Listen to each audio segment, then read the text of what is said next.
The skills of a surgeon are defined by the skills of using the knife.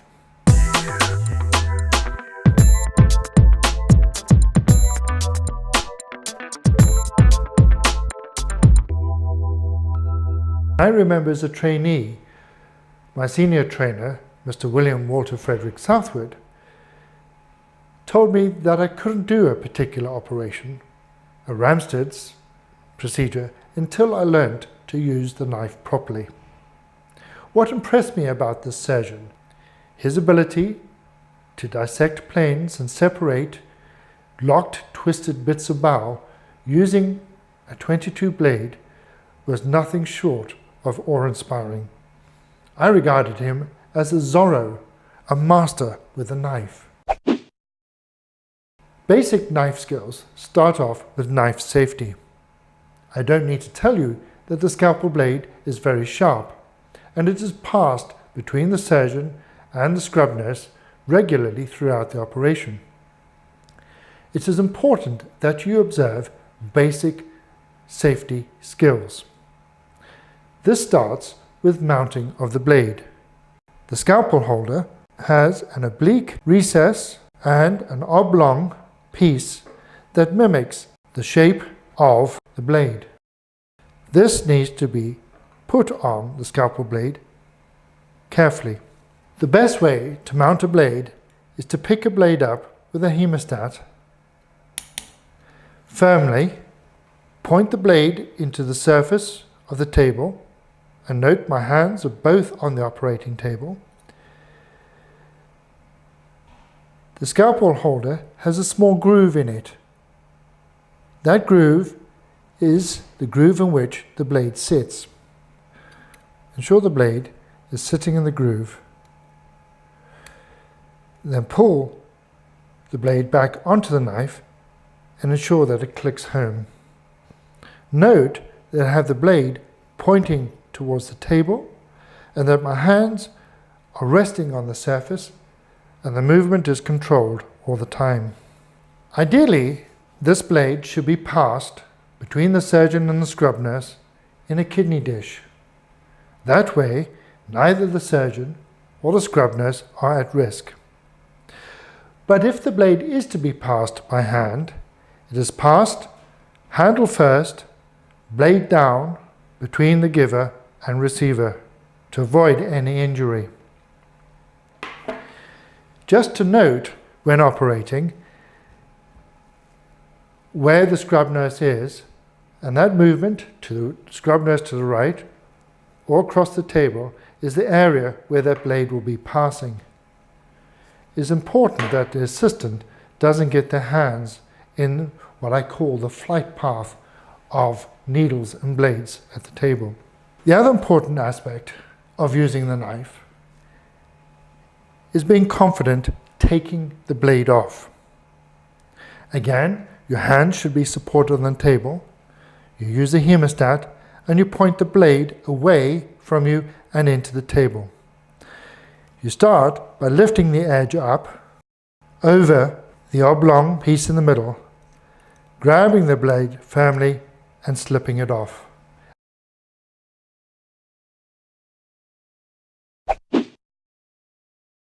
The second part of holding the blade is to hold the knife like a knife and not like a pen.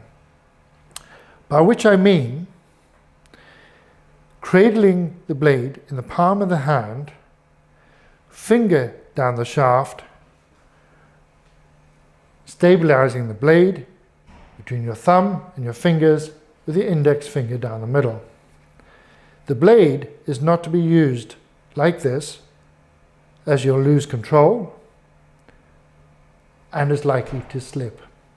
The other important aspect of the surgical blade is that the sharp area or the cutting surface that you're going to be using is this curve of the blade and not a point.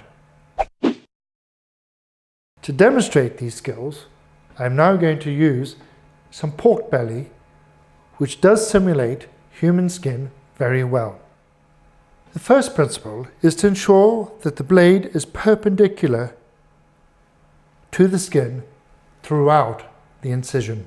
Often, a trainee surgeon ends up tilting the blade, I'll demonstrate it from this side, such the blade enters the skin, and excuse this pun, literally bacon slices the skin. It's important that the blade is perpendicular throughout the incision.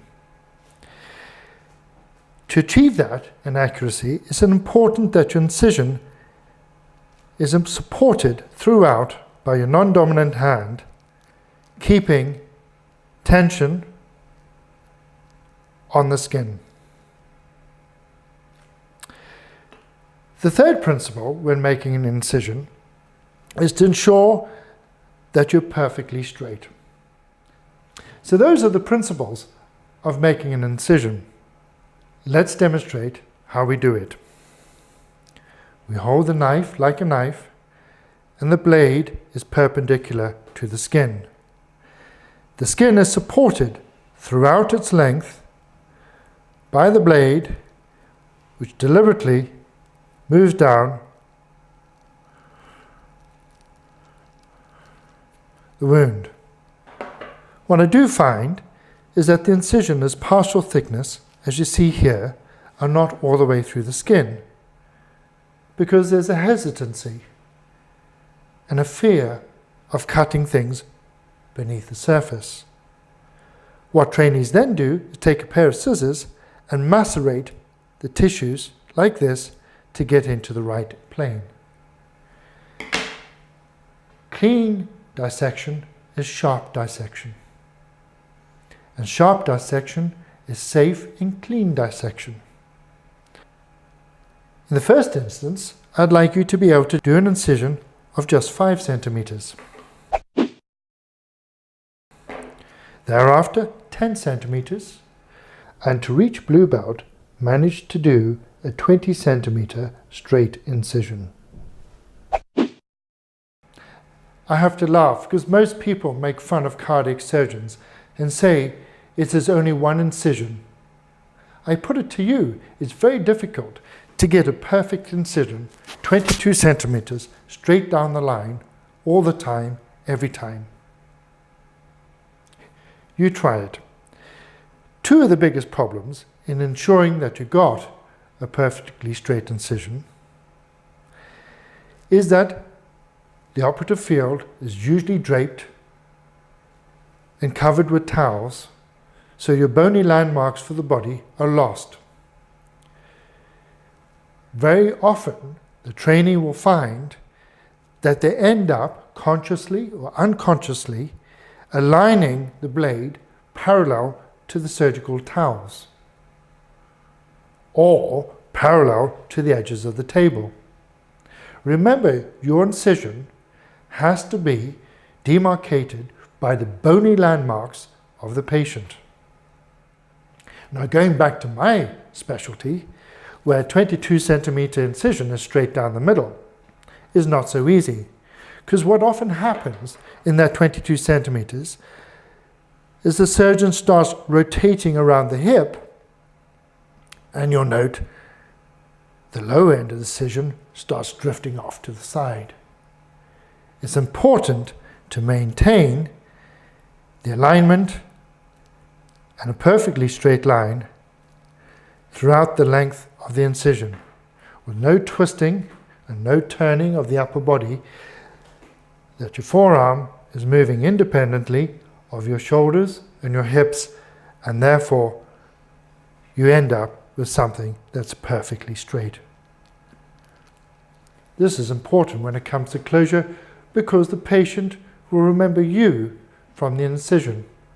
They'll look at that for the rest of their lives and say, that was done by Mr. O'Regan, and I want it to be perfectly straight and down the middle. You need to understand the pressure that you are putting on the blade when making that incision, so you can confidently cut through all 7 layers of the skin, no more, no less. Let's show you what I mean. So I'm supporting the skin again, taking the knife, this time all the way through the tissue, You'll see now that I've gone all the way through the skin. Another common mistake in the incision is that at each time you increase the depth, you come further and further in the incision. In other words, you're digging a hole and tapering the skin into the depths, and you're reducing the access by doing so. The important thing is that your incision should be the other way. The skin is at the tips of my fingers and the incision is deeper. That means you can get away with a smaller incision but have the same access, because the skin is mobile over the tissues and your incision in the deeper tissues is bigger. And therefore it's important when making an incision to make sure you undermine the edges. So your skills as a basic surgical trainee is to understand the pressure that's required to make this incision, to support the tissue throughout its length. Now in the Black Belt Academy of Surgical Skills, we have covered how to hold a forceps, how to hold a scissors, and how to hold a knife. And we're going to put this all together into the last of our basic skills, which is dissection. The pork belly offers you a fabulous opportunity to practice your dissection skills, because you'll see that if you flip it over, there are lots of different layers of muscle. So you're going to have fun dissecting out all these layers of muscle. First, we're going to demonstrate how to do it with a blade, and then with the scissors, but often dissection is a combination of both, depending on the situation.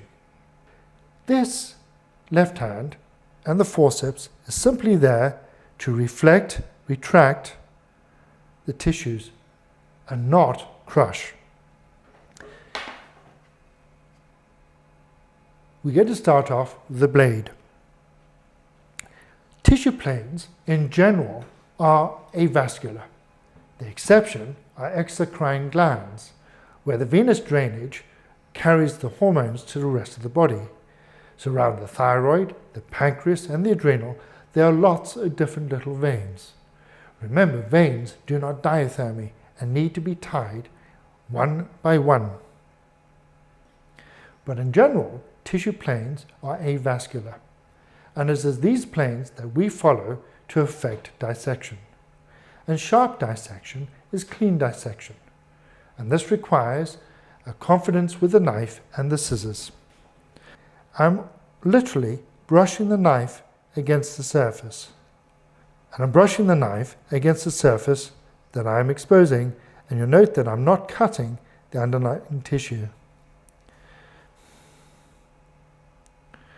Very seldom I'm actually using the blade of itself to cut in like that, unless there's a free edge. More often I'm actually using the blade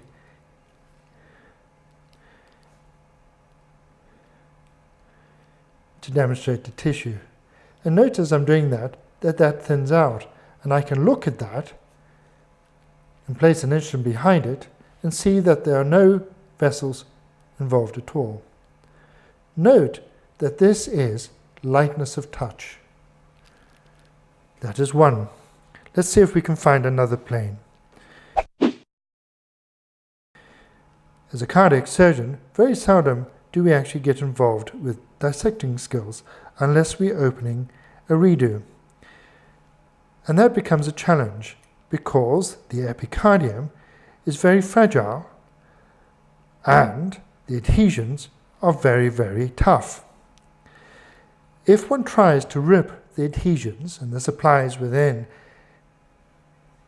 the pleural cavity as well as the peritoneal cavity, we find that the pleura, the epicardium, or the bowel actually tears.